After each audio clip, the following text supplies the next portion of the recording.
Yeah. Win some beta basics.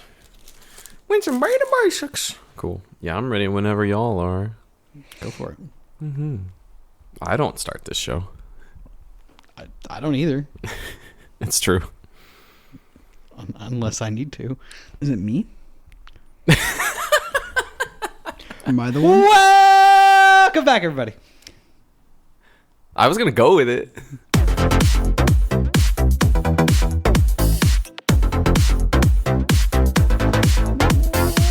Welcome back, everybody, to another episode of the Common Ground Podcast. Your favorite podcast. We're talking about your favorite format, Pauper. I am your co-host, Cameron Schindler, joined. I was pulling my phone. I didn't pull it up fast enough. Episode 117. Is that correct? No. 118. No. 119. No. 120? Down. 116. I knew it. Once I hit 120, I'm like, that's not right. 116. I am your co-host, Cameron Schindler, joined as always by Thomas. Cannot wait to reset the energy in his rocks gun. That's right, baby. You gotta reload. You gotta reload the clip in the rock. It's a blood moon. It's a blood moon eclipse tonight, baby. I gotta put the crystals on the balcony. All your land, all your non-basics, you're gonna tap for red tonight. Yeah, all non-basic lands or mountains. If you're playing, if you're playing arena at like 5 a.m. when it's blood mooned out, like your water grave, you're like, what? It's glitch. It's only tapping for red. I can only tap for red. It's like MetaZoo. It's the perfect time to draft the mono red cube. Do you know that was a thing in MetaZoo? A blood moon? Well, they made blood moon a thing? No, your cards did different things based on the weather outside, the real life weather. Really? Yeah. That's kind of funny. That's probably why it failed. Well, they're trying again. It's out again. Also joined by it is. Yeah. James. Yeah. Okay. Funky Hieronymus. What's up? You bring the funk. I do. Yeah. Okay. With the bass, you bring the funk. I listened to I figured that was going to be the end clip last time, so I went back and listened to Hippo grooving around. Mm-hmm. Yeah. How's it going? I'm good. Busy, but nice. Good. Did y'all play any Turtles this weekend? Nope. No. Dang. I played Turtles. I was working all weekend. I played one pre-release, and then the RCQ pre-release game night's doing for every set. The first pre-release, I was actually surprised how fun the set played. I made a green-red deck. I know not a supported archetype, but had a lot of my rares in it, and just zero interaction. I got barely got there my first round. Then with 5 minutes left in time, I just made an Orzhov deck with a couple rares, but really good interaction. And then I played against Anna round 2, and I played my red-green deck. She beat me, and I sideboarded into my my black-white deck, and then got her for both games with that. And then round 3, I was just gonna play that, but my opponent had to leave early, so I'm like, dang. But deck was cool. Then the RCQ went pretty good. I had 3-1, had to win it in, and then lost my win in to Hot Dogs Kyle. Mm-hmm. He got me. We had a close game. It was pretty funny. We were just talking afterwards, and I'm just talking to him and just casually pulling out my cards and ripping them in half as we're talking on my sealed deck. I will say the format is cool and you get to make really cool decks, but it feels very bomb heavy based on your rares. Mm-hmm. The rares are nuts compared to Lorwyn. Lorwyn, you could get there with a lot of good uncommons and commons, like a synergistic deck. And I think you can get there with a really synergistic deck here, but the rares are insane. Brute had a teleportation circle on the bonus sheet. Okay. Which hits an artifact. Which he had the anchovy and banana pizza. Yeah. So just flicker murder every turn's pretty good. That is very cool. But the guy who won the event, who I registered his sealed pool, and he opened the 6-mana Saga board wipe and then the flash creature that one-sided plague wins your opponent. And I was just opening his pool and I'm like, holy crap. So it is what he is. It was fun. I was surprised by the amount of fun I had playing the set. So, yeah. Nice. You didn't rip your Pauper cards that you opened, I hope. No, just my sealed deck. Okay. Nope, I didn't have any super Pauper playables in there. So no, Speaking of Pauper cards from not necessarily that set, but the Commander set, there are no of the Monitor, the Utron. Well, I heard it's not the Commander deck. It's a board game. It's actually the Turtle team up. Yeah, we something or other. Yeah, we got that wrong. It's not even, But there's 3 copies of it in one of the decks that's in there, I think. I have no clue how to get this thing though. I've never even heard of this Probably thing just at a game store. Yeah. Oh, that's unfortunate. Mm-hmm. Yeah, that's I was gonna like, be oh, weird. I'll just go buy all the kings I need today. And Nope. then I was like, You will not. I will buy all not the be doing things. that. You will not buy all the things. Also, shout out to my round 1 opponent at pre-release. They're super cool. They do armored MMA, and so he was showing me videos of like armored MMA. It's sick. Damn. Like just this guy. I was watching this video, and someone's just kneeing the crap out of someone's head. I'm like, holy crap! He's like, oh, that's me. And I'm like, the one doing the kneeing, or he's like, yeah. And I'm like, damn, dude. It was cool. So they were a delight to play, and they were like returning to the game because of turtles. So, and I gotta say, every time we do a UB set, I do hear that. Yeah, Everybody's, I used to play Magic, and I saw they were doing Lord of the Rings. I saw they were doing Avatar. I saw they were doing Spider-Man. So I guess it gets more people into the door at the very least, even if it's not my favorite thing in the world. I'd rather have. Yeah, we don't need to do that. Today we're going to be talking about just forever ago we did a control episode, so we're going to kind of revisit that topic and just kind of talk about the control decks of the format. But first, Thomas, do you have any housewarming keeping to do? House warming. I'll warm the house with my blood moon charged rocks. Sounds like a bomb. No, that's other unfortunate things. And we're on a list. And no, not that list though. Thank God. I checked. I'm not. No, I have a couple of things to shout out. All of the tournaments that we've been shouting out, they are all still upcoming, including this coming weekend is the Win Some Beta Duels at Hobbytown in Bowling Green, We're winning Kentucky. beta duels? Sorry. Beta Basics. So sorry. That would be sick. That would be really cool. But this is winning Beta Basics, which is also very, very cool at Hobbytown in Bowling Green, Kentucky. That is this coming Saturday, the 7th. We have a couple events coming up on the 15th. There's the Rheinwer Series in Oberhausen, Germany that we shot out last week. And something we forgot to shout out last week is our friends at the NRG Series. They're having their first big con coming up the weekend of March 15th. And they have a 2.5K Pauper trial as part of their series. That's awarding points towards their whole championship series, not just like for the RIW circuit or anything like that. Like the points are good for their whole championship series throughout the whole year. Where's this at? NRG. This is in Elmhurst, Illinois, which is in the Chicago area. Okay, cool. Yeah, We got some people there. There you go. yeah, Alex, so- watch out. Yeah, go check it out. 2.5K Pauper event with NRG. So shout out Mark and the crew up there at NRG.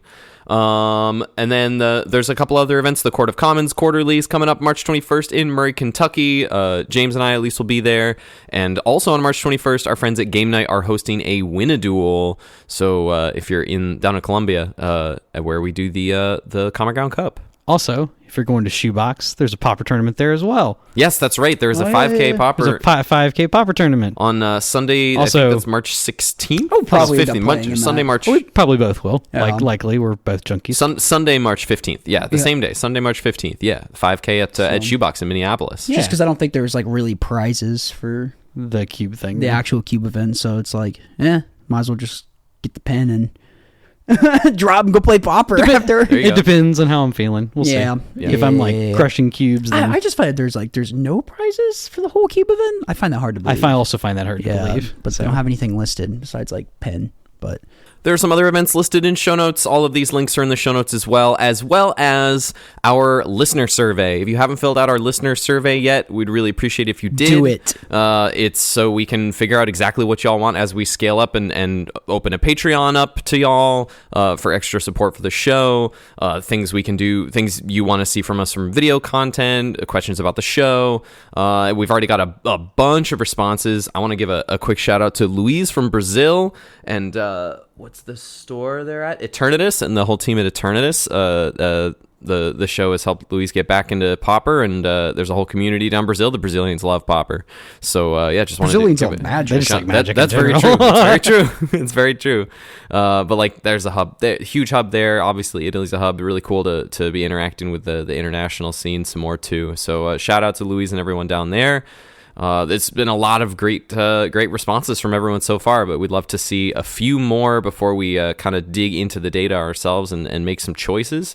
So if you haven't filled it out, please do. It's really, really helpful. you know what's crazy You know what our second most listened to city is? Like play 10 listens Germany. behind. It's I'm not gonna pronounce the name. City versus country. Yeah. Yeah. It's somewhere in I Poland. I was just looking at this. Yeah, I just saw that. I looked at it today and like, wow. So shout out y'all. That's cool. Yeah. That's really Krakow, cool. yeah. Yeah, Krakow. I didn't know how to pronounce it. I figured that's what it was, so I didn't want to butcher it. Toronto's up there too. Shout out yeah. Canada. Yeah. I mean, it's kind of cool. So And Germany is the second most listened to country. Yeah, Just looking at these yeah. stats too. The US is I a literally took a very guess on that. dominant I wonder. percentage, but I wonder if it so like shout out our German listeners. splits up like the suburbs like of Berlin and stuff. I wonder like if you took a lot I of the don't know. surrounding cities, because I think it does that with like Nashville. I've seen like Murfreesboro under there and like, Sure. so I wonder if you just like took all of the like combined all the Berlin places, it would just be Berlin maybe. Maybe. So Germany's bigger than you think. that is true. That is true. Yeah. There are more cities. Is this than- big as Texas? It's bigger than Texas. Oh I wow, believe. that's huge then. Editor Thomas butting in real quick to let you know that Germany, it was much bigger than I expected to be in comparison to Texas, but it still could technically fit inside of Texas with some extra pointy parts around Texas. So that is incorrect. Back to the show.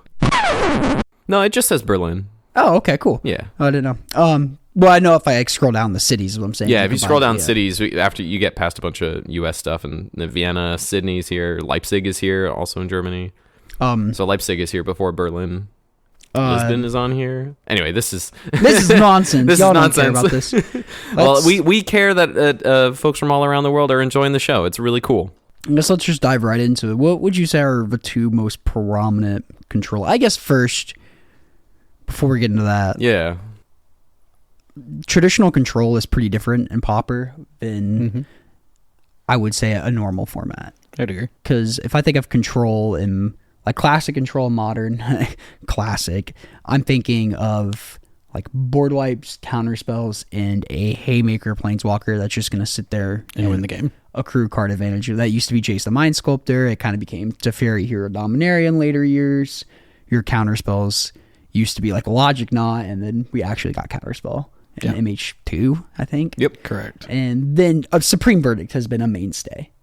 And Sphinx's Rev was kind of like an Atheros era for a Yes. long time. And that was standard their- deck, it was insane. And Well, Yeah. it's also it's all a little bit play on modern too. and it would just fill your hand up and buy you enough time to answer the board or find you. You basically just needed like 1-for-1 in the early game, and then start 2-for-1ing at a certain point, and every single card was just a 2-for-1. But Pauper's missing two of those things. We got the actual counter spell, but we don't have a single card board wipe necessarily. Just a clean board wipe on one card. Nope. right. And we don't have Not without planeswalkers. some restriction to it. Right. Yeah. Like it only kills small stuff. X2s, or I That's think what the I'm saying. We just biggest don't- the we don't biggest have a- actual wrath, and then you have to work for it, is Swirling Sandstorm, which is a deal 5. It's the threshold one. Yeah, that's what I'm saying. But you have to work for it like pretty hard too. Yeah. So And And it doesn't kill flyers.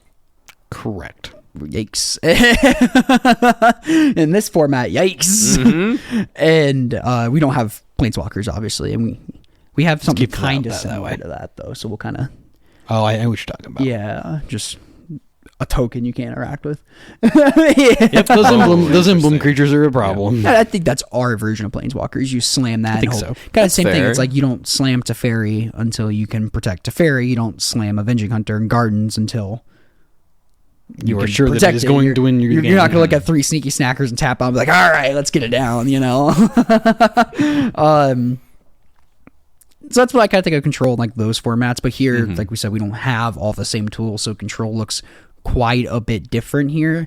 Most of the control decks do play a little bit more to the board. I would say the hardest like control deck honestly does look like Golgari Gardens. I think I would actually lump your fog deck in with that, and I would say that is the best, Yeah. the like truest control deck. Yeah. 'Cause it's a deck that's leaning just- into combo control a little, Correct. but yeah, definitely plays that same control game. I would say would- it plays I- mostly like a control deck. Yeah, as I would say it's just a control deck. Like you have a land that accrues. You do have like 2 different lands that accrue value in the deck, or really 3 if they want to go look at that way. You have like Basiliskate as a way to if you assume that you are playing it like you do, or you have Heapgate as like a way to just make boatloads of mana that your opponents are going to have a really hard time dealing with, or then you have the actual garden itself to keep you afloat. Yeah, and I would agree for that. If we just want to start off there, H2, if we just kind of want to talk a little bit about that deck, because we've talked about it in the past, but again, you're just trying to get through the early game with not even fogs. Like if you get a campfire down first, just some way to like stem the bleeding. You just need something. Yeah.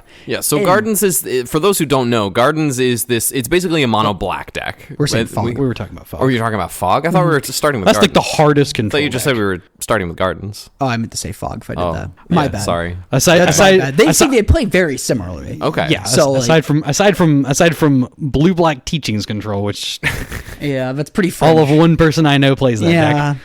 I don't know. I feel like Gardens is still a more accurate representation of the control deck than starting with Fog. Okay, yeah, we can start with Gardens. I don't mind that at all. Because I would...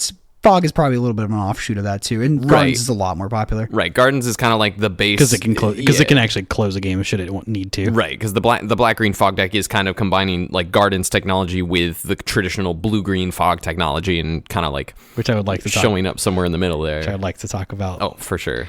Yeah, you know what I'm on. Yes.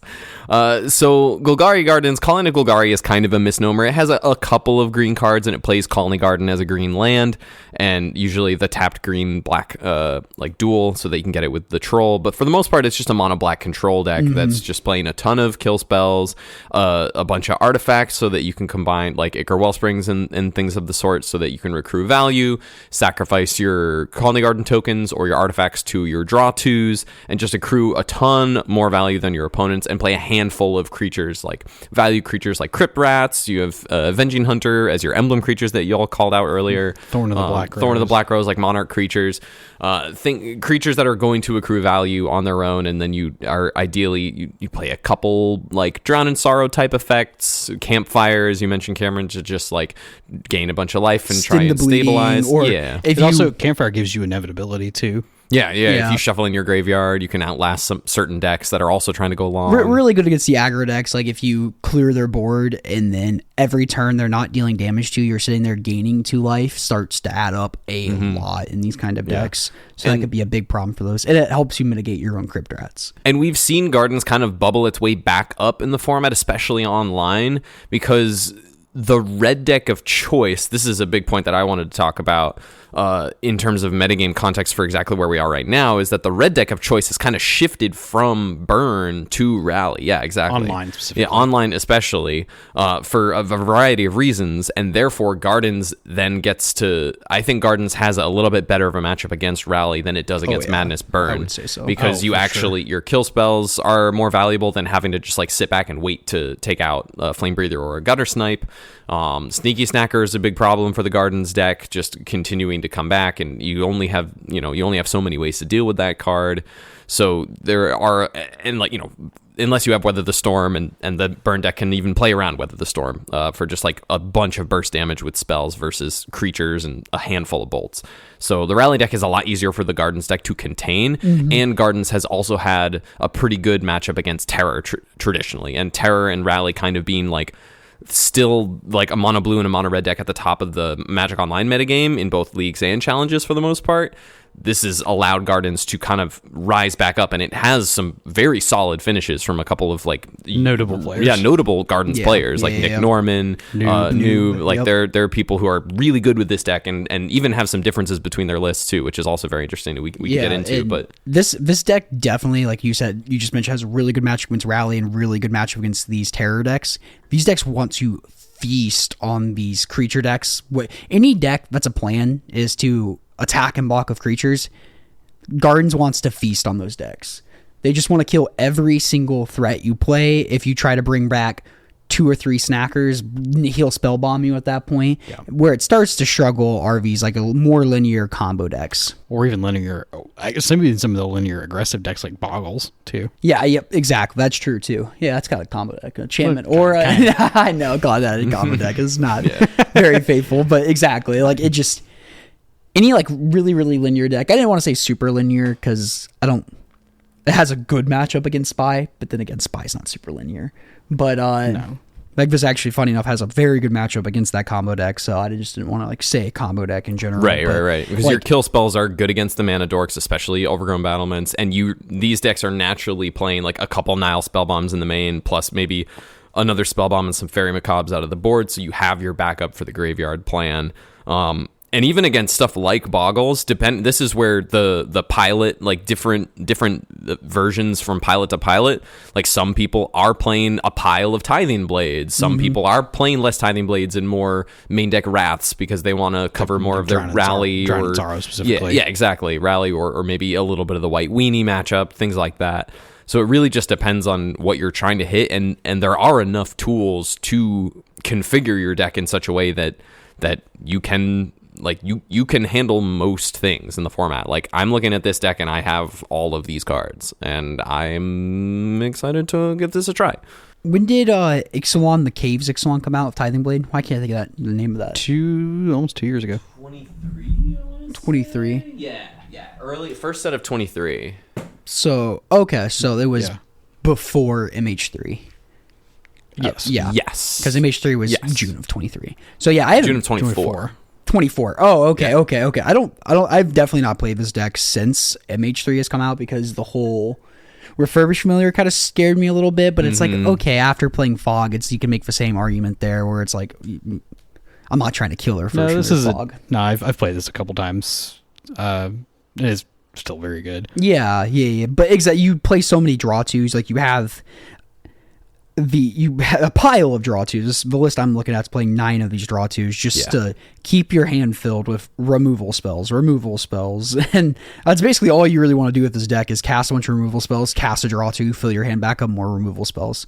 And that is why you are weak to something like Poison Storm or Boggles if you don't hit your 2 or 3 Titan Blades. This is another deck that this would be in the guild of something I would really enjoy playing, but gets dunked on by uninteractive combo decks. And we have a fair bit of that running around at our local store too, which is pretty funny. Uninteractive combo decks? We sure do. Like someone will play like Altertron, which can play a fair game plan too with Tactile Terrors, and like that deck can run pretty well into guards too. Yes, you can kill a Tactile Terror, but it's kind of hard to do with the infinite 3/3s unless you have Crypt Rats, but then again, they just make more. Some people's list are actually playing main deck copies of Collector, or not Collector Reef. What's the Troublemaker Reef?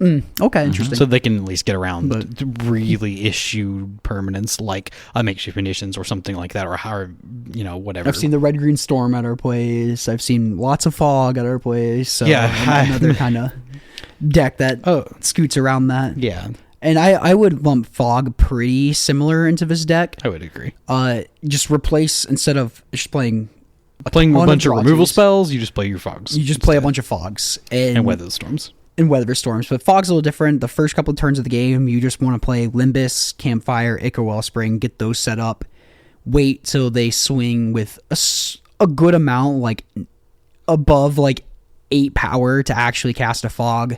And you don't really want to cast a draw to until you cast a Fog. And I would imagine the same thing of Gardens. You don't really want to cast a draw to until you cast a removal spell. Because you don't want to go to discard.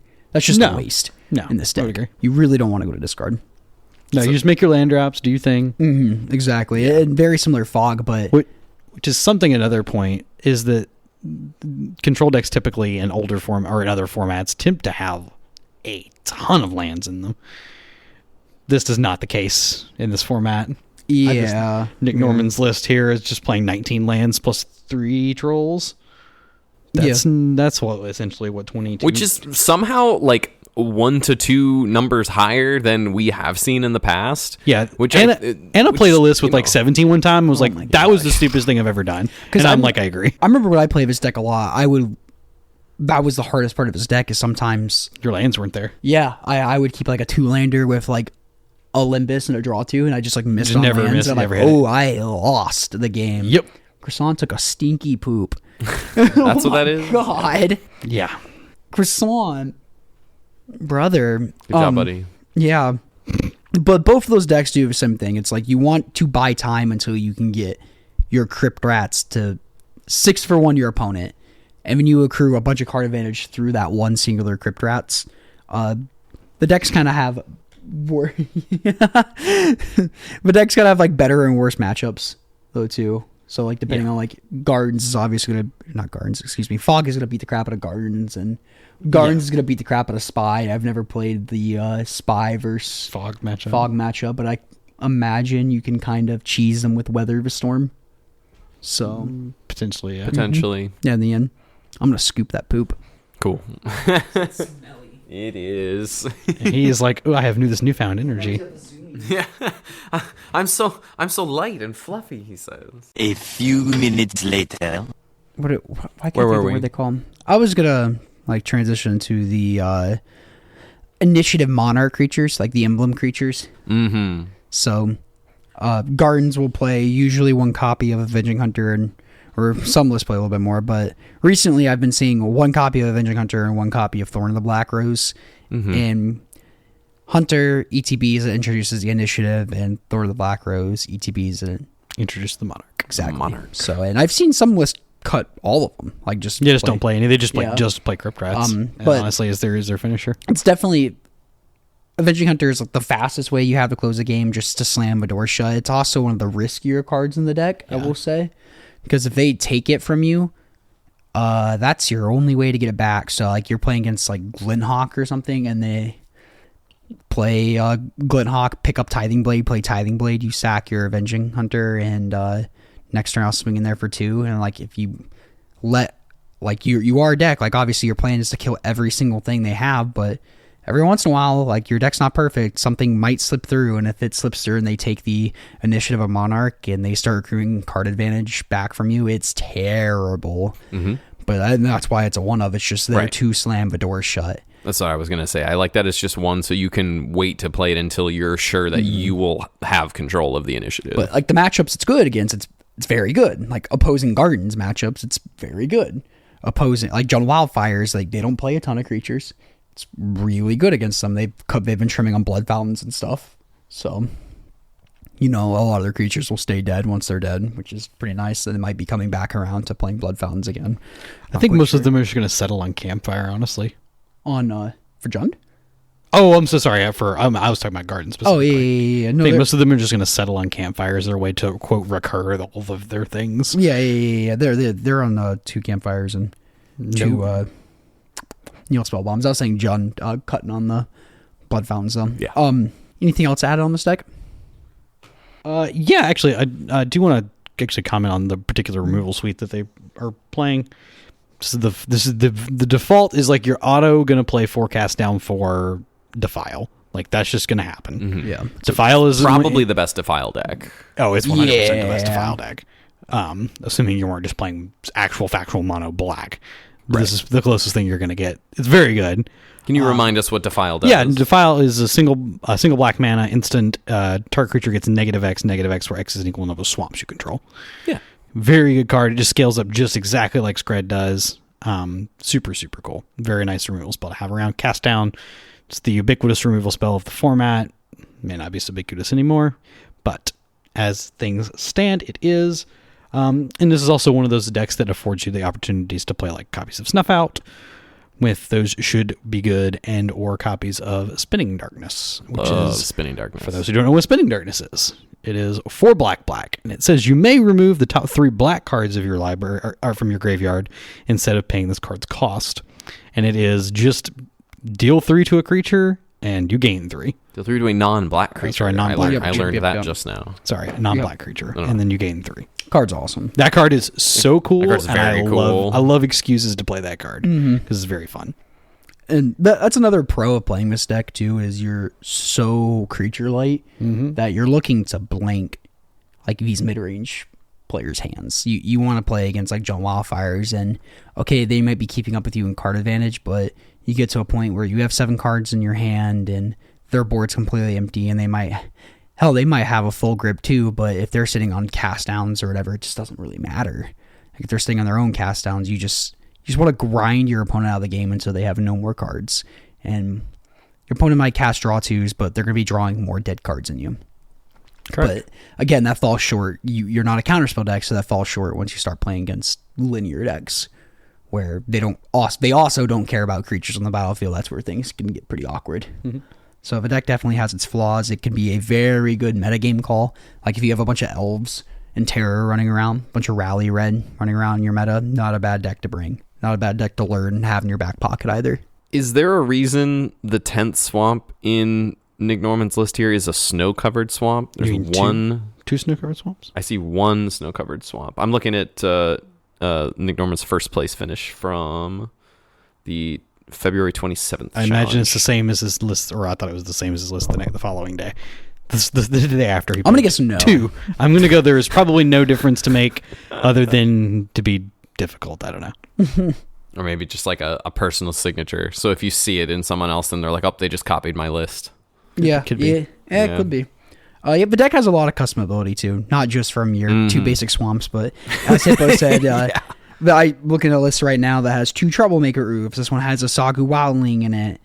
Some people are higher. That's technology. That is technology. I like the Sagu. Some people are higher on the Avenging Hunter. Some aren't playing any. Some aren't playing any Spinning Darkness.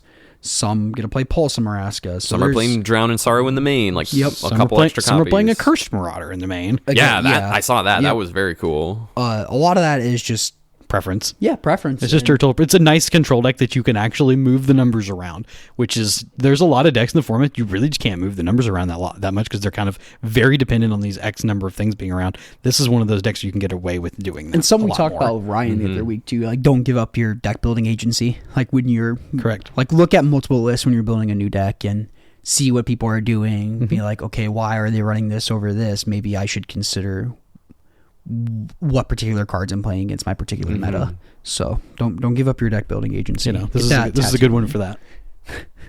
On my forearm, it's going to say, don't give up your deck building agency. Do y'all think there's a world where we could squeeze some sneaky snackers in here? You'd probably have to make a few concessions and find some more ways to get it in the bin. Yeah, I don't just play blue black. I think I would. Yeah, I don't think I want to. I don't think I want to take the extra time to find cards that like incidentally put these in the bin when the cards that are you're already in your deck are so good at doing the things that they're doing. Okay.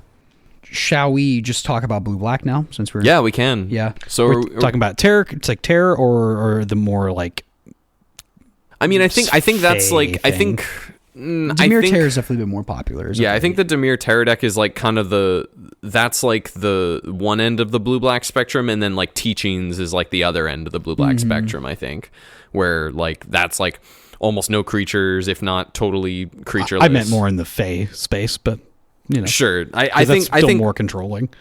More controlling than mono blue, yes, but I think it still falls more into the tempo game plan, as opposed to Terror being a little bit more like sneaky snacker and like 6/5/5s, and then just a bunch of good control cards. Yeah, they do play both the decks do play a lot of similar cards too. Like Counterspell, Snuff Out, Cast Downs. Basically, the difference between Blue Black Fairy and Blue Black Terror is Blue Black Terror is playing Terror, Gurmag Angler, Mental Notes, and Thought Scours depending on your list, and then Blue Black Fairies is playing the fairies and Moon Circuit Hacker and a lot more creature centric ninjas. Yeah, exactly. So that's like the main thing. But these blue black decks, at least like Terror, we talked about a while ago that the blue black control decks used to be everywhere. They kind of seem to be solidifying into either fairies or Terror. We will see some less creature heavy versions with like just snackers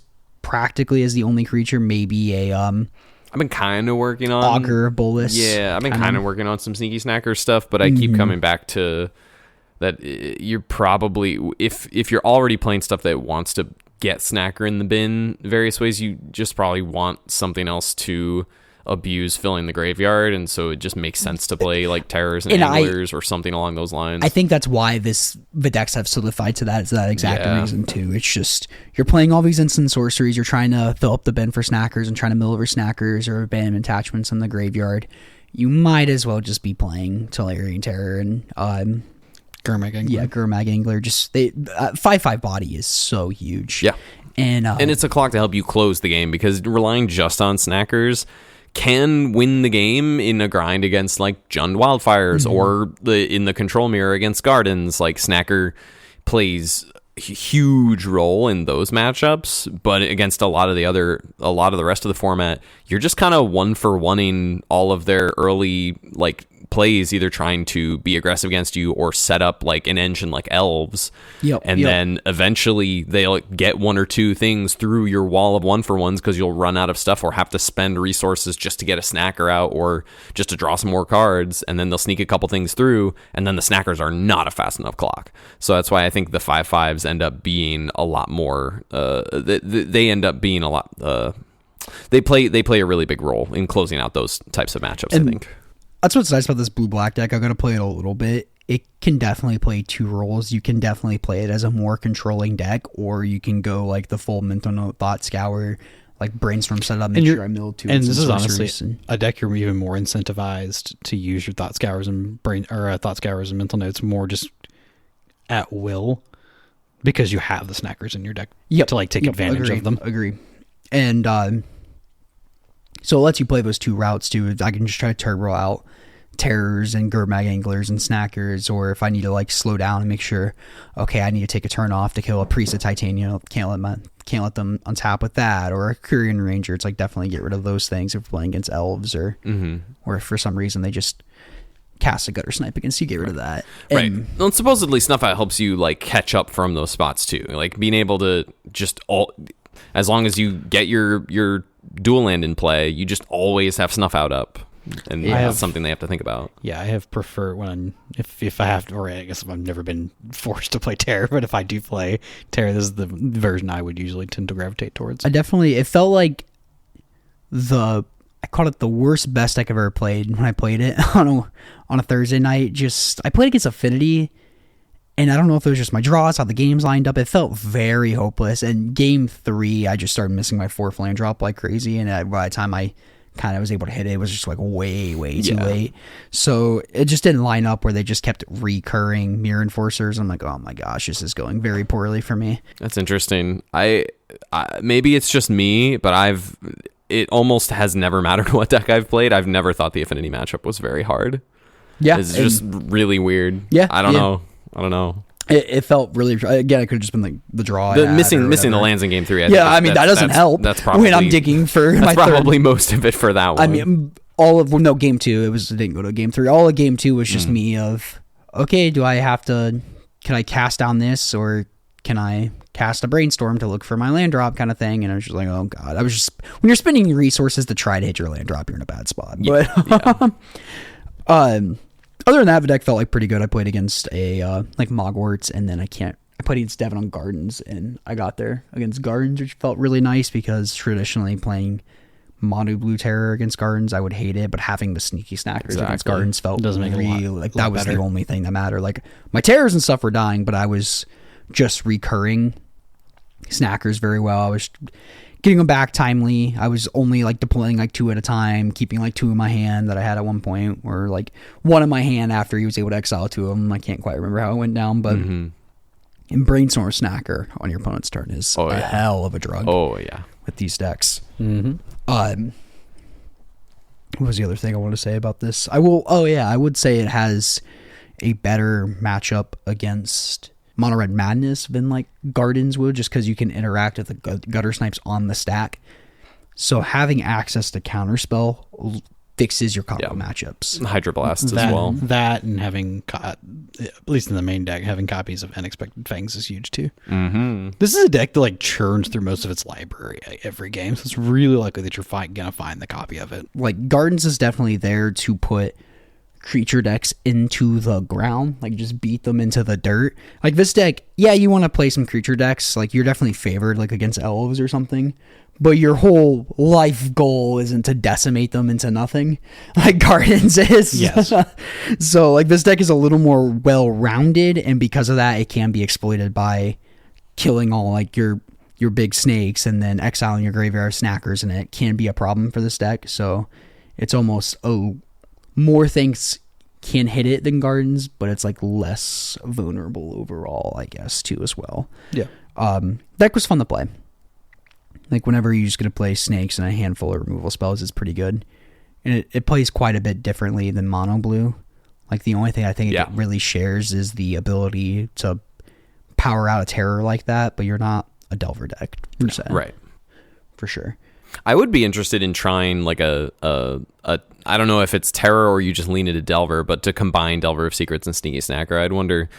It's interesting because I did see something in this vein, Mm-hmm. playing copies of like Abandoned Attachments and Abjure.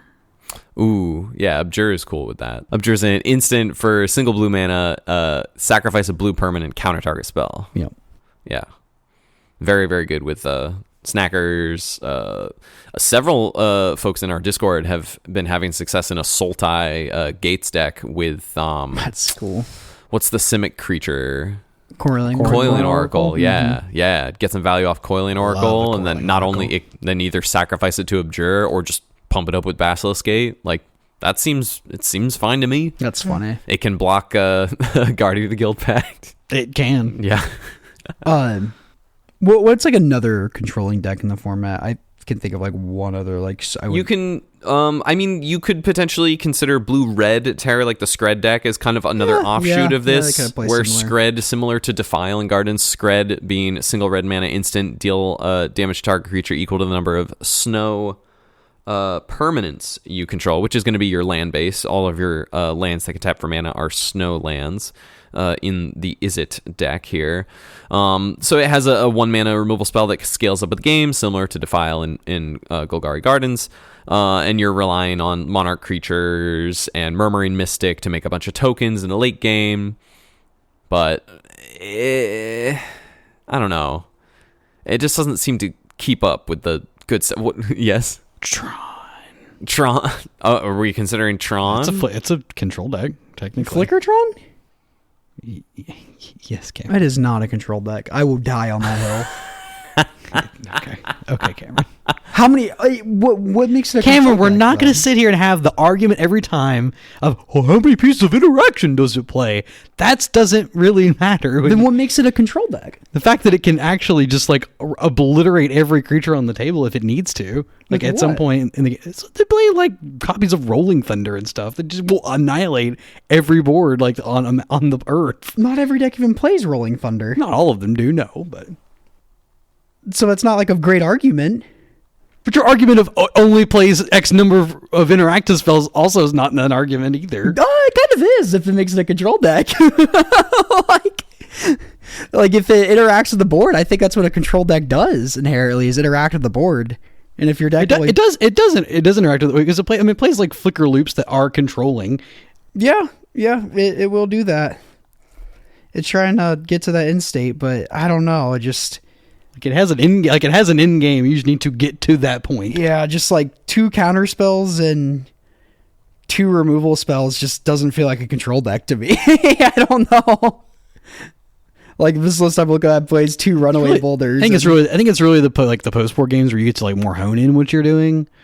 Mm-hmm. That I think is more really what it is. But I mean, It's a little closer to. I mean, Tron's kind of like its own unique archetype in a way, but it's somewhere in the combo control space. I'll give you that. Okay. Yeah. Ooh, this list is playing 3 counter spells though. Ooh. That's pretty spicy. But they got rid of one of the the board interaction spells. So they're we're fudging those numbers a little bit there. I was scrolling through the metagame on MTG decks, and another offshoot of the Gardens deck is the Pestilence deck. Oh yeah, I meant to talk about that too. Yeah, so Pestilence, an old classic. Like I don't think it's as good, but it kind of sits in its own niche. You know, it's doing the cat food stuff. It's playing Cauldron Familiar, and you have a bunch of food. Like you have max out copies of Lembus. You have a couple Heaped Harvest sometimes. You have Nutrient Block. All these food that you could sacrifice for value to your Cauldron Familiar, and then you play Pestilence, which is the 4 mana black enchantment that at the beginning of your round step, if no creatures are in play. If no creature are on the battlefield, you have to sacrifice it. And for a single black mana, it deals 1 damage to each creature and each player. Once a monster card once it's out. Yeah, once it's out, it does a lot of stuff. But the joke here is that you get Pestilence out, you deal a bunch of damage, and then you just, after you've dealt some damage with Pestilence, you can bring the cat back before the end step trigger, sees that there's no creatures, you get a creature in play, keep the Pestilence around, get to keep doing it. You know, it being sacrificed at end step if there are no creatures it comes up where if your opponent plays well around it, they can engineer a case where they can be like, ha, gotcha, catch you with your pants down, as that's you like to say, you want a few food in play too, right? Once that, because the idea is you sacrifice a food, bring back the cat, and you have a creature that's in play, so you don't have to sacrifice pestilence. So it lets you do that. What's your hang up with the pestilence deck versus? I think I look at it traditional more as gardens? of a combo deck, Yeah. than I do as a control deck, honestly. 'Cause you're still trying to assemble this thing that does quote in the game, but it is also your wrath effect in the game. So I'm giving it that leeway of yes, it is. Yeah. I just look at it with the brain of cat as a combo card. Sure, I think the cat is a grindy card here more than a combo card personally. Whereas like there are other cat food decks where it's definitely a combo deck. Yes. Like the altar. Yeah, you can play cat deck. This does play in the space of a control deck, but Yeah, pestilence is definitely there to manage the board. Facilitate that, yes. Yeah, Having on access to onboard wrath that essentially doesn't ever go away. Yeah. Is pretty good. And I'm sure this deck is pretty weak to the same things that Gardens is, where it's just if you're playing against something like Psycho Storm or Goblin Combo Storm, whatever the frickin' Kali Kai's The red green storm. I'm sure like this isn't great into that either. So No, probably not. well, then again, I guess if you kill all their Goblin Archaeomancers, it might be pretty hard for them to combo. But I have no idea. I don't either. I don't have a lot of reps against that deck, so I own it. If you want to play it, if you want to play it, I'm okay. You can I'm play it okay. if you want. I will say a single call out that I did think of the in the blue black space. Mike Flores has fooled around with this deck. He's calling blue black Grandma, which is just blue black pestilence control with 4 copies of the blue 2-mana blue 1/3 that makes a clue from Avatar. Oh, that's hilarious. That's the Grandma, I guess. It doesn't die to 2 activations of pestilence. Yeah, And then it's just a bunch of like snuff out counterspell, draw cards. Sure. He had recoil is the gold Recoil? the gold From bounce Invasion? spell. Yeah, he had a couple of those in his board specifically for the Gates players for Guardian of the Guild Pact. That's awesome. In the See, invitational he meta. too It was like he too very respect- specific for the invitational meta that Well, they I just was like, had. he too respects the Guardian of the Guild Pact. Yes. Yeah. The Gates deck, the Gates is, I think, really hard for a control deck like this because Oh, yeah. so many they just don't really care if any number of their creatures die to removal spells. All their threats are pretty sticky. And, or are 2 for ones themselves. Like and you only want to deploy one at a time anyway against these kind of decks. So I will say that what's appealing about the Pestilence deck over like regular traditional Gardens is Pestilence can close a game a lot faster. Yes. So if you do That's have true. stuff like Limbus that and Campfires and Weather Storms and Pulses that can put you at a higher life total than your opponent, you can probably in the game, like once it's late, you could probably in the game like 2 or 3 turns Right. where you just activate, untap, activate. Okay, you're dead. I dealt this above 20. You're dead. Quisan didn't like that. that is something to keep in mind as well. If you're playing these decks, you need to make sure you're keeping a very good pace of play. Because That's really more of a problem with Magic Online because it takes a ton of clicks, but... Well, just playing these control decks in general. Like, I've seen a lot of I thought we were talking Gardens about players. this cat. I thought we were talking about these cats. No, just all of these control decks. Yes, Just they are all very slow. Yes, like the Gardens in particular, it can take a while to win the game if your opponent is kind of keeping up with you. You're trying not to lose. Is the main a lot thing. of it, And- yeah. So And Gardens can be particularly harder. I will say it's nice in Fog because with Stream of Thought, I feel like I have the I win button. Yes. And you can build up to yes, that, exactly. yeah. I can get to a point, and then that lets you kind of play with the clock a little bit and use it to your advantage in paper because it doesn't really work online. And so like you can kind of start using that there, but Gardens doesn't have that option. If like your only way to close a game is 3 Trolls and a Avenging Hunter, and theoretically you can loop Campfire too, but that takes a long time to do that. Yeah, you got to be quick. If your opponent's playing Jund and they kill your 4 creatures, it's like, okay, donkey. How you got to think about how you're gonna finish the game in a reasonable time. And I guess with Fog, that's why I don't really care too much if people bring Campfires in against me post board, like 4 stream. I guess depends. If I lost game 1, I think they should bring them in. But if I won game 1, I think it's dead useless because I just don't need to win the game anymore, which is like very bad, but it's kind of true. Another deck that used to be a lot more popular, but it's still floating around. I know someone at our locals played it the other week. Tyler Blue Hair Mage did, is the Jeskai Ephemerate deck. Sure. The wildfire Yep. stuff. Yeah. Funny enough, kind of very similar shell to Blue White Familiars. Yeah, it's just basically if you took the best parts of like Scred, took the the good thing about wildfires being as good as it is. Just wildfire. Wildfires on its own, and then just shoved it all in a good familiar shell. Yeah, but it's just playing like 4 counterspells, 4 Screds, and then it has the Ephemerate loop with Archaeomancer. Murmuring Mystic Ephemerate can get you there too. Another good card. Murmurous, excuse me. Ephemerate Moldrifter is a lot of card advantage too. Murmuring Mystic can just get you there. So it just wants to play a control-y game, keep your hand filled. But instead of like the combo finish with like familiars, it's just you combo them by putting them under an Archaeomancer lock. Yeah, exactly. And like, all right, swing to a Moldrifter, or all right, attack with 2 tokens from Murmuring Mystic. Yep. And Murmuring Mystic is very powerful. Yes, like if that's a card, like if you have the game on control and you slam a Murmuring Mystic, the game starts closing pretty fast. And this deck was always kind of cool because it always played a fun array of instant sorceries to loop with Archaeomancer. Just one-ups. Yeah, it's pretty sweet. Like this list I'm looking at is playing 2 Union of the Third Path, so it's 2 and a white. That card is very good. Oh my gosh, I love it. 2 and a white for an instant, draw a card, then you gain life equal to the number of cards in your hand, so it's really good against the red decks. Yeah, 3 mana gain 7. Yeah, exactly. Draw a card gain 7. It's pretty good. This list is playing like 1 Destroy Evil, which is kind of fun. And this is also another deck that you get to play just like you could just take your favorite instant and sorceries from the format and or that are in these colors and play them. Yeah, it's pretty sweet. Exactly. I was talking to Devin after Pauper Thursday when we were just like digging through bulk bins, and I told him I think that's something like Pauper players could borrow from standard players a lot. Is that in standard you see a lot more sideboards that are okay, what's this here? Why am I playing like negate? What's good for like this mid-range mirror? There's not as much Dust to Dust in standard. What's that good against? What's good against the artifact decks? And Red Blast, Blue Blast, what's that good against? The red and blue decks, obviously. Weather Storm, the aggro decks. In standard, a lot of the sideboarding is like really nuanced matchups. Like if you hand me a standard sideboard and said, what do you bring this against right now? I'd be like, I don't know. Like, what do you cut? Right. What do you bring in? I'm like, I have no clue. Like, Tashana's Tidebinder is a very good example right now. It's 3 mana, 3/2 Merfolk with Flash that basically has a stifle attached to it. And if it stifles an ability from an artifact, creature, or planeswalker, it also just shuts down their abilities as a secondary effect as long as it's in play. No, it doesn't. Well, it stifles any triggered or activated ability. I thought it kept enchantment. Sorry. No, artifact, creature, or planeswalker. Yeah.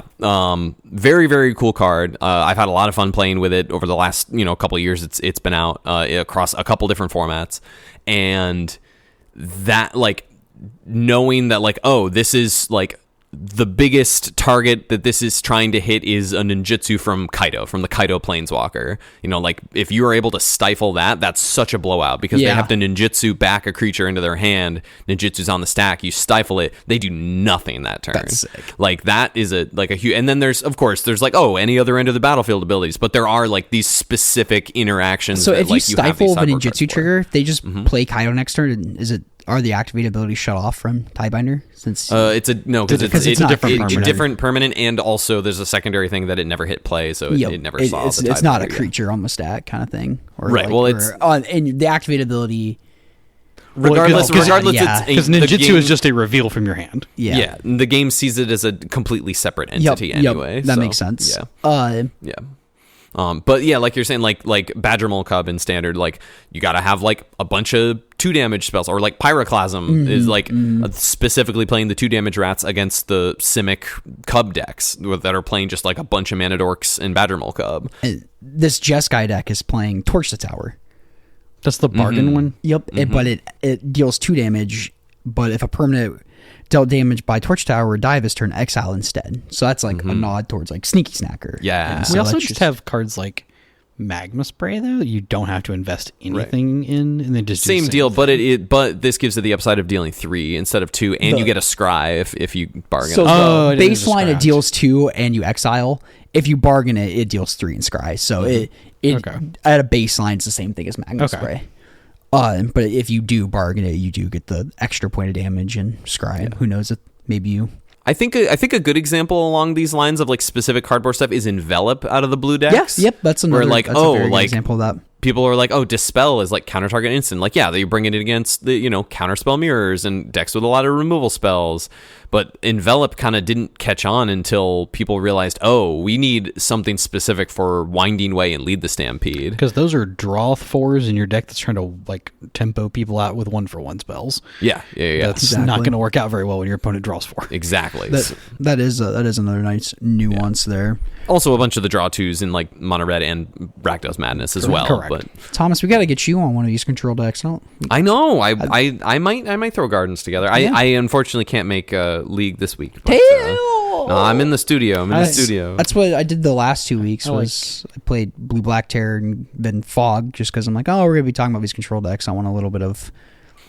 I played a deck that I've been talking about for a while and I hadn't got to play. So Oh I played that Boros Moxide deck. It was yeah. the deck. that deck you were was- having fun. That deck was sick. That deck moves cardboard. There's nothing I love more. You in moved this a lot form. of cardboard against me. I did. You moved a lot of cardboard to the graveyard. You love rectangle. That too. Big fan of rectangle theory. I James Hippo am Hieronymus. the huge fan of rectangle theory. I like moving pieces of cardboard around. That deck is cool. It's pretty That deck is cool. very, very Again, I should have known better. I should have known that Cameron Schindler is in the room. Therefore, I pack these flaring cool. pains. Just in case. But the thing is, if you would have put flaring pains in your sideboard, the universe would have spoken to me and I wouldn't have played Fog. I don't know what happened. That's just the magic. Well, it's rule. funny because those cards are also good in other spaces too. Oh, like Prismatic Strands. decks and Just stuff. Strand Yeah, specifically yeah. is the card that comes to mind. But yeah, I should have known better. Any other closing thoughts about like control decks and Pauper a little bit? I know if you haven't listened to our first episode about it definitely worth checking out too. I think we go to a little bit more depth in some of these decks than that, but still just like a fun little overlay. A lot has changed since we've talked about The those rules of decks, so- engagement do change. Yes, fun. Like we were still talking about Gardens today. That was but- episode 8. Wow, was it really? Yeah, January 25th, That's 2024. Over 2 years ago. Dang, So I'm glad we've done a refresher. that's wild. That is crazy. Um, Doesn't feel like it's been Kind of funny, yeah. It doesn't feel like it's been that long. We're talking about very similar decks. They're playing different cards. I mean, all the same cards. But as we've mentioned recently, that was like a period of time where we were very, very hot on Gardens because Gardens was like really starting to pop off. Oh, yeah. Around then too, like the year, like murmurs of it the year before into 2024 for sure. Yeah, we were big hot on Gardens. it is pretty funny how, like at the start, we were very high on Gardens, and then it took like comes then out. it took a 0 on both of us for a while. Yeah, we're like, well, I'm not touching that deck with The first 10-foot Mother pole. Realm. Then now it's just back again. I haven't played it since. It's definitely something I got to hop back on the horse for. But yeah, it's fun. I mean, I think it's good right now. I mean, especially if you like, if it's a format where you think like a bunch of creature decks are good or like Spy is very good, this is a great deck. yeah, very good against Spy. Like another great Just call. banger deck against Spy. Holy And crap! a lot of these control decks we talked about are pretty good against Spy in different ways. Like Blue Black, if you're able to kill their creatures and have counter spells, that's awesome. Jeskai Ephemerate, same thing. They can have a bunch of mixtures between like Thraben Charm, can hit Graveyard and that. And obviously we know that's not perfect because Mesmeric Fiend can hold things. But if you're able to take them off their creatures, that's probably the first place you start with Spy. Mm-hmm. Your Relic of Progenitus and your counter spells aren't going to do anything if you're letting them untap with Overgrowth Battlement. It's just not. If they have gonna be like good enough. 8+ mana every turn, then yeah, You're- you're gonna die to Generous. They're going to figure it out. Yeah. They just are. They're going to find they'll cast 3 some copies spells. of Mesmeric Fiend and 3 copies of Mass Vandal, rip everything. Your hopes of winning the game apart. But do we want to talk about challenges? Do we want to do full challenge recap, or- I think I wanted to just talk about a couple decks specifically. For sure, yeah, I'd love to chat about a couple decks at least. Okay, well, the first one comes from the winner of the Sunday Challenge, AOFTW, with quite the take on Boggles. Yeah, this deck is very cool. So funny enough, Derek actually sent me this as soon as it got posted yesterday, and so I was like, well, that looks interesting in general. I love what is happening here. So really, what it is, for those of our listeners who are not watching. Or not for listeners. People none of them are watching. Some of the listeners are watching. That is true. They're astral projecting because of their blood moon. Thanks to their blood moon rocks. Oh no! Oh, for the love of No! Get on board. It's coming. All right, for the listeners who may not know, it's a Boggles deck with. You may look at the main deck and go, "Oh, there's a couple in like oddball cards you wouldn't expect to see in the main deck here." Cards like Bannerhide Crew Shock and Eagles of the North and Generous Ent. You're like, oh, those are not typical Boggles includes. Well, all I need you to do is take you a look on down to the sideboard. There is what you need to take you a look. What a sideboard transformation plan we certainly have here. Incredible. I'm just going to read off of the list to you in the sideboard. 15 cards. 1 copy of Aura Gnarlid. 3 copies of Avenging Hunter. 2 copies of Breath Weapon. 2 copies of Llanowar Visionary. 1 Mountain. 1 Spirit Link. 2 Standard Bearer. And 3 Writhing Chrysalis. That's hilarious. This is amazing. What a game plan. I love it. What matchups do they bring these? Well, they're in our Discord now. You can ask them. Okay. Yeah, that is true. They hopped in last night after their challenge. So I'm just trying to I get the Writhing Chrysalis are pretty nice against blue black. well, I guess all of these are just like same. you just transform into the mid-range deck. That's all you do. I guess you're hoping like you're Because they're going to trim their targeted removal and Yes. keep their Yep. edicts and try to like go and bring in all this like anti, these naturalizes, Thraben Charms and like anti-enchantment cards. And then you're just like, well, we're still just like a Utopia Sprawl Wild Growth deck. So we can still just kind of do like the Gruul ramp thing. So you just and also a couple of Nyxborn Hydras are here in the main as well, which is not something we've seen a whole bunch from these Boggles lists too. So you're already splashing around with a little bit of the core, some of the core stuff of like the red green ramp stuff. You just don't have Arbor Elf to super turbo it out, but you have some stuff. So like just like a couple Llanowar Visionaries to bridge the gap, play that on 2 after a Utopia Sprawl on 1. You got a big Chrysalis and do Avenging Hunter. Like that's pretty solid. So this idea actually came around sometime last year when I think the Italian folks were looking to, or I may not be the Italians, I can't remember exactly who it was. Some group of folks were looking at making like bridging the gap between Boggles and the like the Gruul ramp decks, and they were using things like or like more copies of like main deck Aura Gnarlid to give you that 1 to 3 effect from playing like an Arbor Elf on 1 to 3, a man or an Arbor Elf on 1, but some ramp piece Sprawl on 1, you have 3 mana on 2, something on 2. Yeah, you get the point. But they were trying to like bridge the gap of the two, and this is kind of where this is, I guess, the next evolution of that, if you will. Or people, or they just caught everybody with their pants down completely, which is likely the case. yeah, like because if you're setting all your removal, then you can just suit up auras on whatever. And if you don't need many auras to suit up to a Chrysalis or an Avenging Hunter for it to hit Just really win the hard. game. no, and the fun part's game 3 where it's like, all right, Which part of the plan are they what am I going with? doing? You want keeping that removal? Maybe I'm going full Boggle. Maybe I'm going full Hexproof now.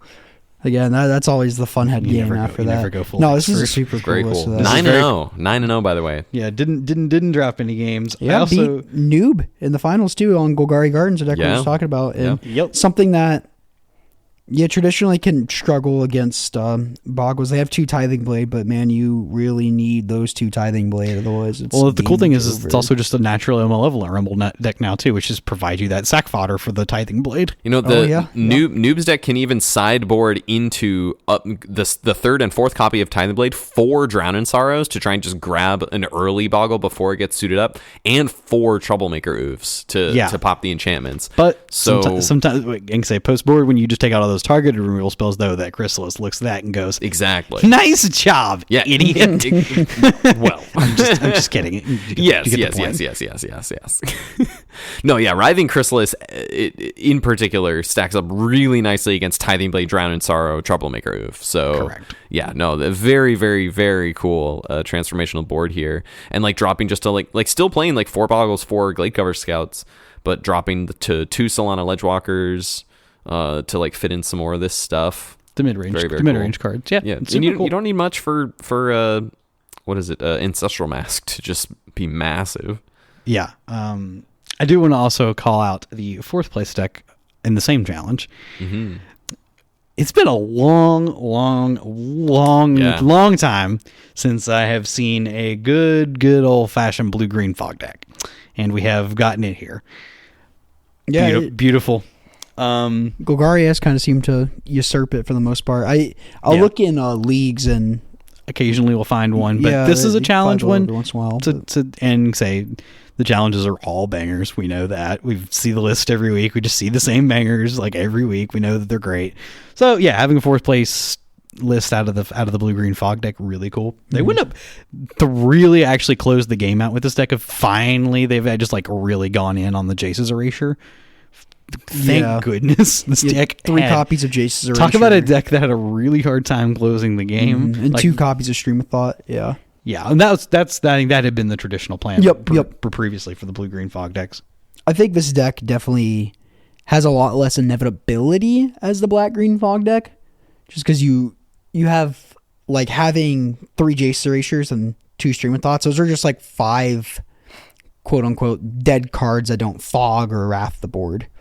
So this deck definitely can't fog as long as Golgari because it doesn't have the Crypt Rats. So if like you Crypt Rats at an appropriate time, that can just act as a very long fog. Correct. But in exchange for that, you get counter magic. So you're not just dead to a spy on turn 4 or turn 3. And it's also a lot of your arcane denials aren't even meant to be used on your opponent's spells. Yeah, you can use them on your own You just use them on your spells. own spells since to draw 3. Yep. You just Cool. keep gassing out. It's an accumulated knowledge deck, so you get that bonus too, which is pretty sweet. But yeah, this is a super sweet one. Glad to see it's around. Very clean sideboard. 8 blast effects, 4 copies of Counterspell, and 3 Fairy Macabre. Interesting. Damn. Yeah.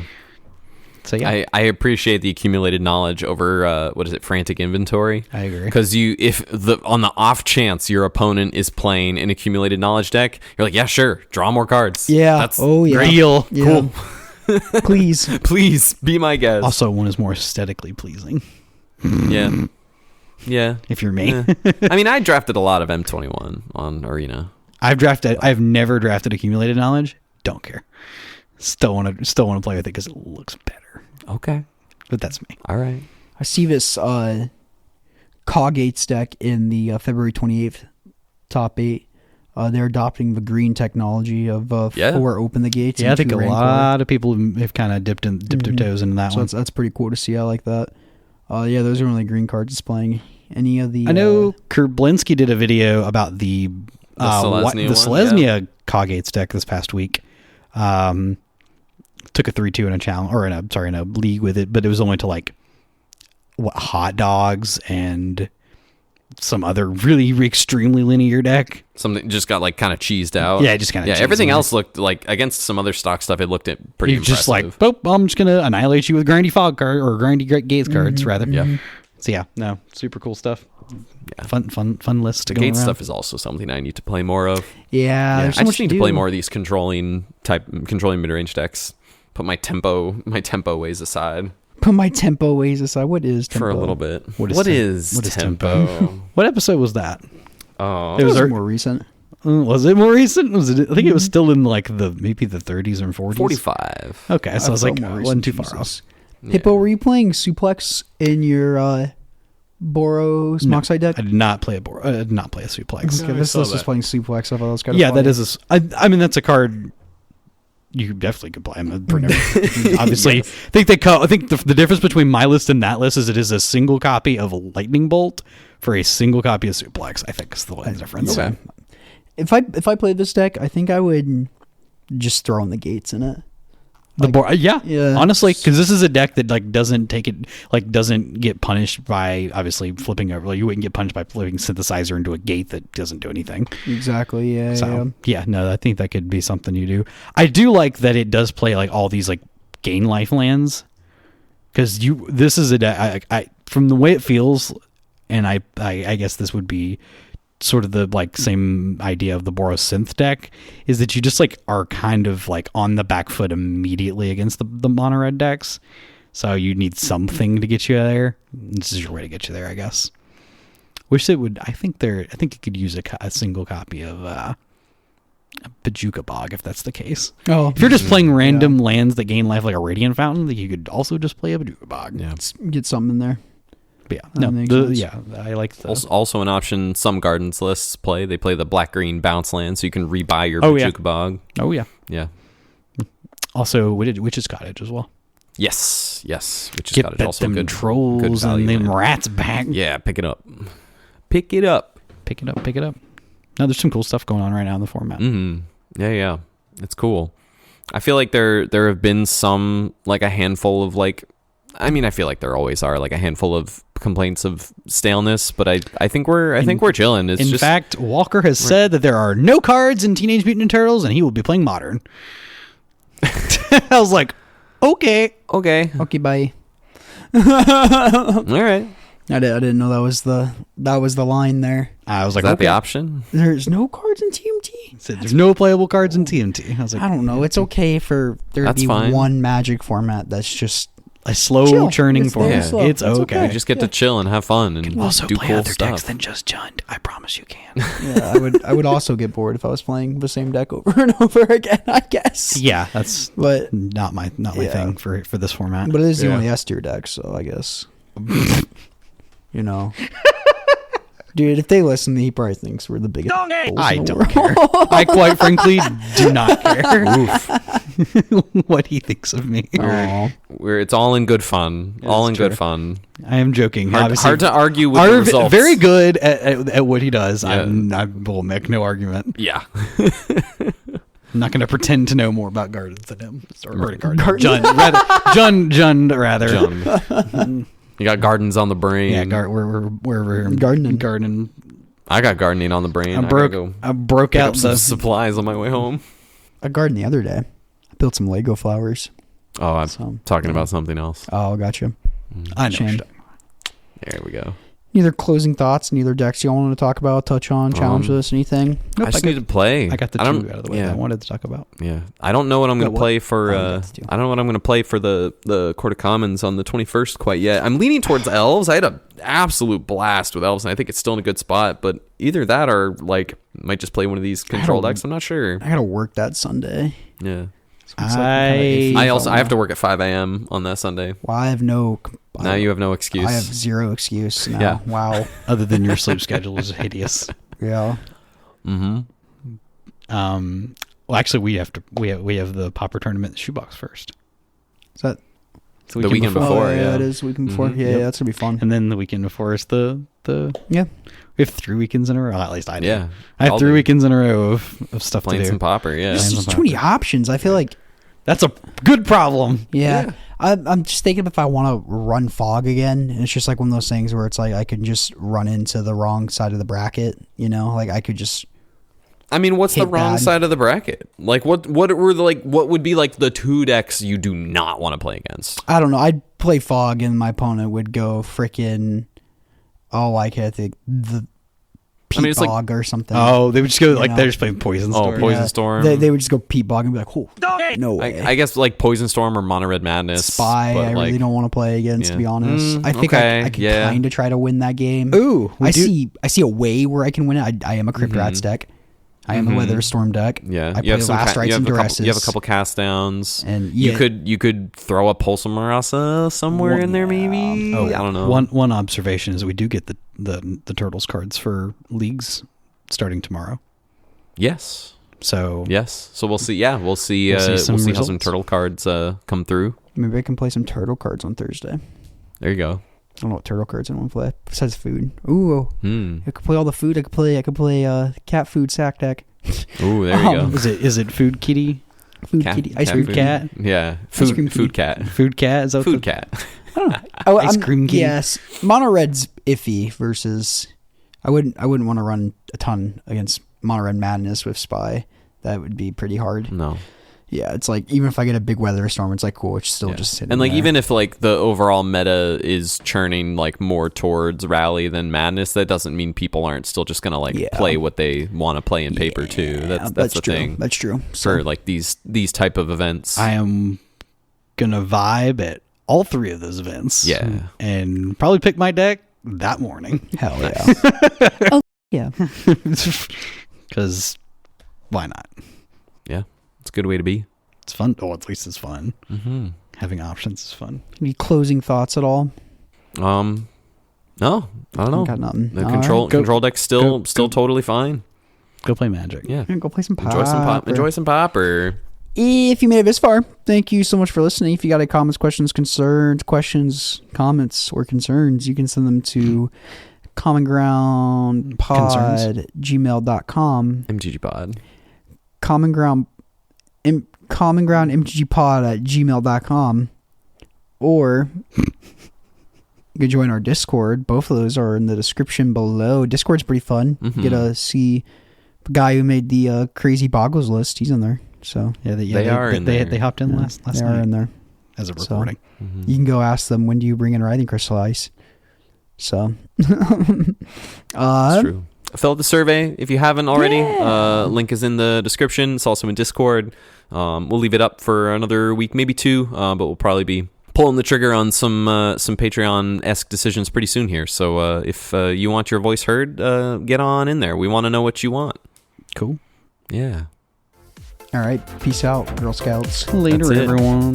Thanks for listening, fam. We love you. Bye. Stay safe. Stay strong.